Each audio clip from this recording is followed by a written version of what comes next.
Berapa menit? Oh, duluan. Oh, Terserah nomor satu, kita ngikut aja. ini kata saya bisa.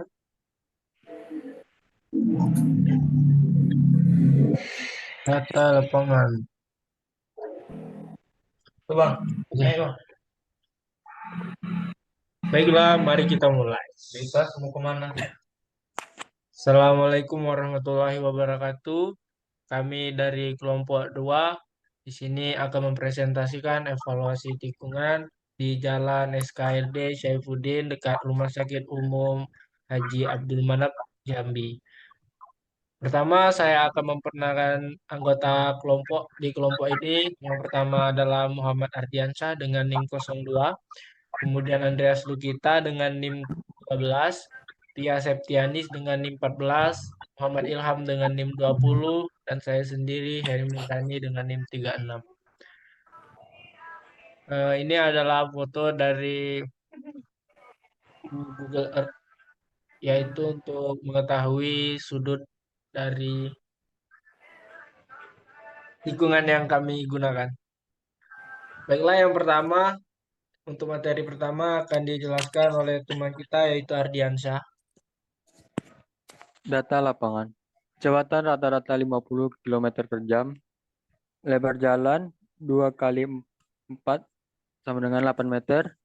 TP jalan 2 per 2 UD, yaitu 2 lajur 2 arah tak terbagi. Fungsi jalan kolektor. Medan jalan datar. Sudut tikungan 50 derajat, 58 derajat. Jarak pandang henti 63 meter. Jarak pandang mendalui 275, LC 45, LC 51. Dikarenakan sering terjadi kecelakaan, maka akan dilakukan perhitungan ulang dan mengevaluasi apakah sudah sesuai dengan standar MKJI 1997 dan TPGJK 1997. Evaluasi tikungan di lapangan. Lebar jalan 8 meter, yaitu 800 cm. Tinggi jalan bagian kiri terhadap kanan 3 cm. Masih mau Sin, detektor. Belum bisa, sin belum. A 3 per 800. A sama dengan arsin 0,00375. A sama dengan 0,215 derajat. Evaluasi tikungan sama dengan 0,215 derajat per 45 derajat kali 100% sama dengan 0,478%. Kenok deh. Kenok deh. Perhitungan. Di bawahnya ada tabel Mobilnya, 2,3 ledakin. Ledakin mobilnya. lajur ideal. Fungsi Rata. Rata dia, rata. arterial Rata sudah. 1, 2, 3A, 375, 3,75, Bawa. 3,50. Kolektor 3A dan 3B 3,00. Lokal 3C 3,00. Sesuai dengan aturan TPGJK Rekaman ya. 1997, lebar jalur ideal untuk jalan kolektor adalah 3 meter karena tipe jalan adalah 2 per 2 UD, maka lebar jalan 2 kali 3 sama dengan 6 meter. Oke, baiklah. Mobilnya Terima supir kasih deh. untuk Arti. Selanjutnya akan dijelaskan oleh teman kita Andreas. Baik, terima kasih. Jadi, untuk kecepatan 50 km per jam itu tidak sesuai dengan MKJI 1997 yang terdapat pada tabel di atas. Untuk jalan kolektor dengan kelainan datar, kecepatan yang pas sesuai MKJI adalah 60 sampai 90. Jadi di sini dalam perhitungan ulang digunakan kecepatan rencana sebesar 60 km per jam.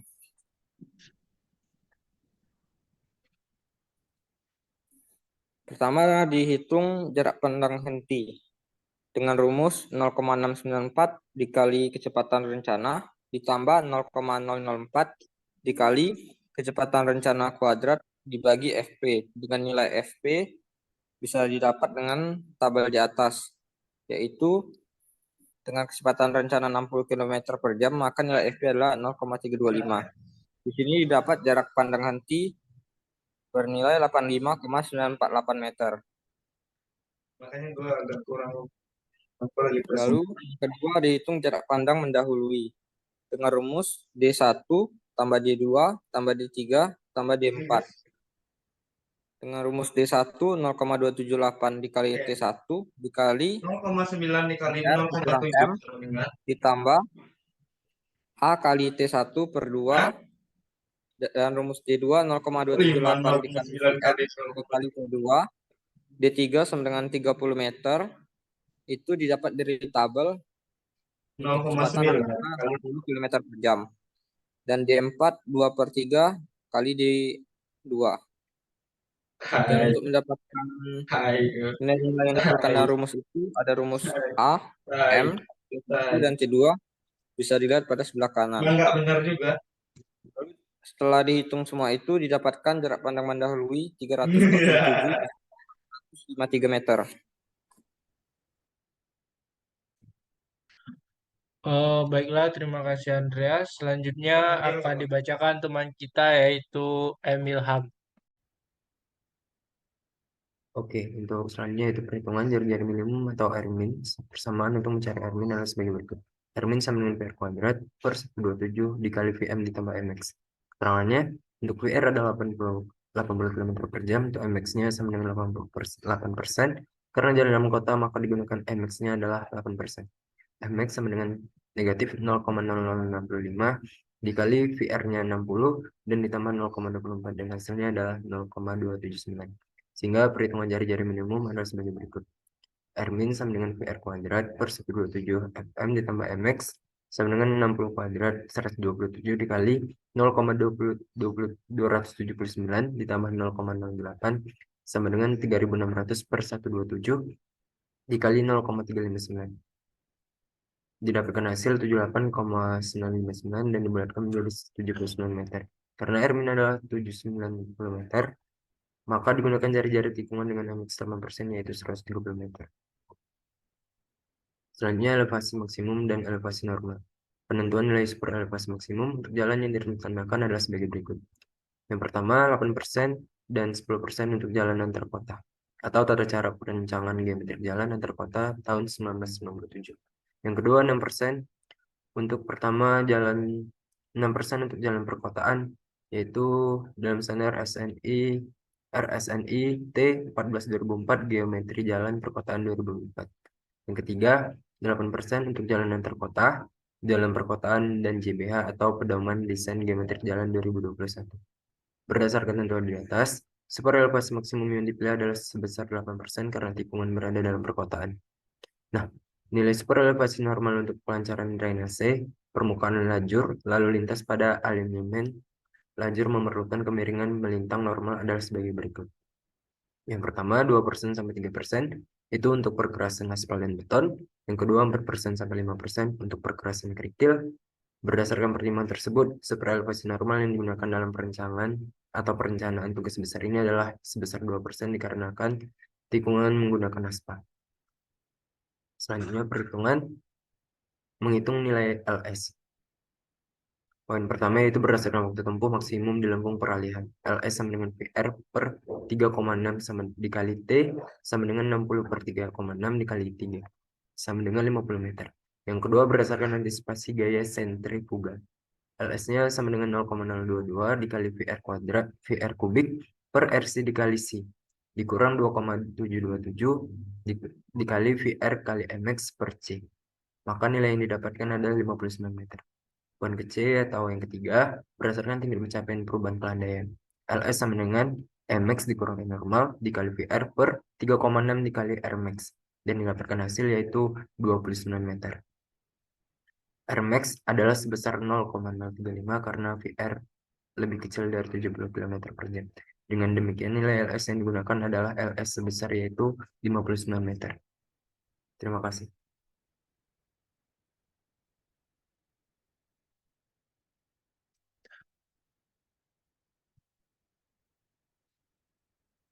Baiklah, terima kasih untuk penjelasan dari Emil Ham. Selanjutnya akan dijelaskan oleh saya sendiri. Berikut adalah perhitungan untuk pemilihan jenis tikungan, yang dimana LS adalah 59 meter, RC1 130 meter, Max-nya 0,079 sama dengan 7,9%. VR-nya yaitu 60 km per jam, delta 1 sama dengan 58 derajat, P-nya digunakan 3,14. Pertama, kita akan menghitung sudut lengkungan spiral atau θs. Dengan rumus θs sama dengan 90 dikali LS per Pi dikali RC. Boleh, emang boleh. Dan hasilnya adalah 13,008 derajat. Kemudian selanjutnya kita akan menghitung sudut lengkung circle yaitu θc sama dengan delta 1 dikurang 2 dikali θs sama dengan 58 derajat. Dikurang 2 dikali 13,008 derajat sama dengan 31,984 derajat. Kemudian kita akan menghitung panjang busur lingkaran LC dengan rumus θc per 180 dikali Pi dikali RC. Hasilnya adalah 72,533 meter. Kemudian cek nilai LC. Syarat tikungan SCS yaitu LC lebih dari 20 meter. Yang dimana LC kita didapat adalah 72,533 meter. Itu lebih besar dari 20 meter, berarti syarat tikungannya oke. Kemudian kita akan menghitung pergeseran tangan terhadap spiral P dan absis dari P pada garis tangen spiral K. P sama dengan LS pangkat 2 per 6 RC dikurang RC dalam kurung 1 dikurang cos θ S. Yang dimana hasilnya ialah 1,127 meter. Nilai P diperoleh sehingga syarat nilai P lebih besar atau sama dengan 0,250 meter untuk menggunakan lengkungan SCS terpenuhi. Selanjutnya mengecek nilai F. Harus lebih dari 1,5 N untuk memilih jenis tikungan.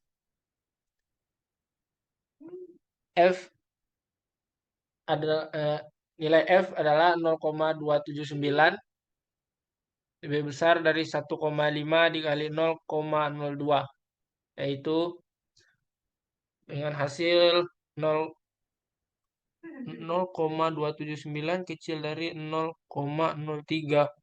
Oke. Maka karena syarat untuk tikungan SCS terpenuhi, jenis tikungan yang dipilih untuk tikungan jalan SKRD Syaifuddin dekat Rumah Sakit Haji Abdul Manat adalah tikungan spiral circle atau SCS. Baiklah, selanjutnya akan dijelaskan oleh Pia. Baik, terima kasih. Di sini saya akan menjelaskan evaluasi tikungan. Di sini setelah dilakukan perhitungan, maka didapatkan bahwa tikungan berbentuk spiral circle spiral atau SCS dan dapat dibandingkan hasil perhitungan tikungan berdasarkan standar MKJI 1997 dan TPGJK 1997 dengan keadaan di lapangan sebagai berikut. Yang pertama, kecepatan rata-rata yaitu 50 km per jam, perhitungannya 60 km per jam. Lebar jalan 8 meter, dan di perhitungan 7 meter. Tipe jalan 22 UD atau di perhitungan juga 2 UD, jarak pandang henti 63 meter. Di sini perhitungan 85,948 meter, jarak pandang mendahului atau JD itu 275 meter, di perhitungan 347,853 meter, LS-nya di lapangan 45 meter dan perhitungan 59 meter, LC-nya 51 meter dan di perhitungan 72,533 meter. Elevasi tikungannya yaitu 0,478% di lapangan dan di perhitungan 7,9%.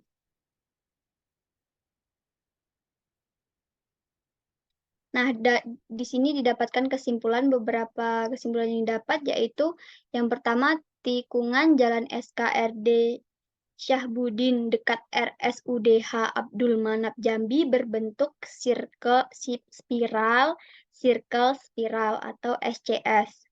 Yang kedua, kecepatan rencana yang sesuai dengan standar MKJI adalah 60-80 km per jam, sehingga terjadi perbedaan pada jarak pandang henti, jarak pandang mendahului, LS, dan LC yang mungkin mengakibatkan kecelakaan. Yang ketiga, perbedaan elevasi tikungan yang cukup besar, sehingga jika ada pengguna jalan mengebut, maka kemiringan tikungan kurang untuk menjaga pengguna jalan tetap pada jalan tikungan. Nah, berikut adalah dokumentasi ketika kami melakukan pengecekan di lapangan.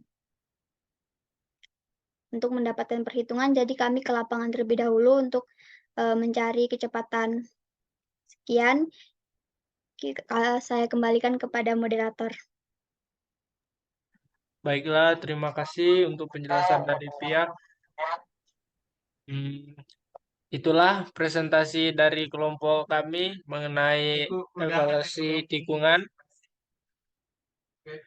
Untuk kekurangan ataupun kesalahan yang kami ucapkan, kami mohon maaf.